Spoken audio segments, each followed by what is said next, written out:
But he was a very, in that way, very introverted and private.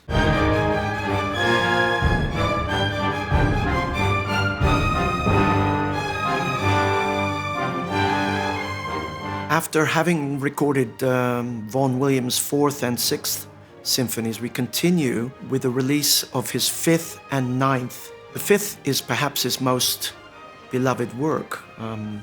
It has always had a very strong connection with the audience because of its deep spirituality.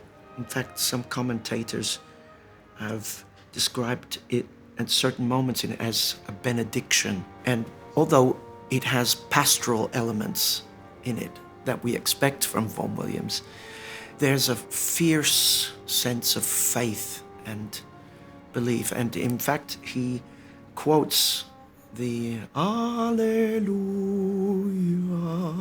Alleluia,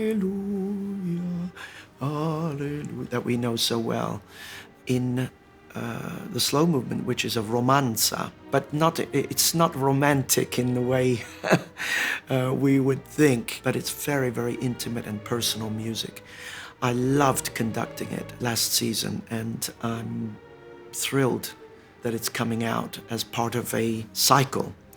The Ninth Symphony is not as beloved, and in fact, it's only gaining traction these days for anybody to write a Ninth Symphony, and it was Vaughan Williams' last symphony. In fact, he was 86 when it was premiered in 1958.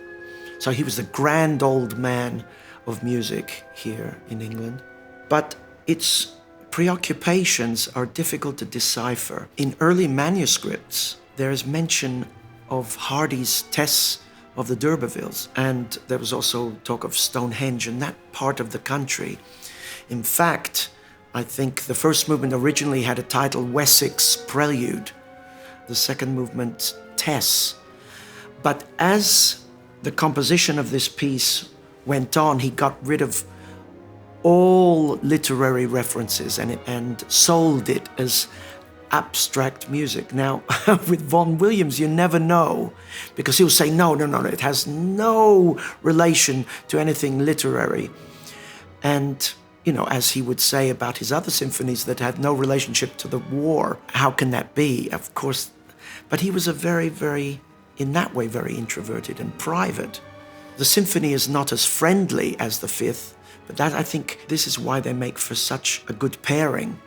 And to hear the Ninth Symphony of any composer, it's a huge milestone for any composer to have the courage, after Beethoven, of course, to write a Ninth Symphony. So there.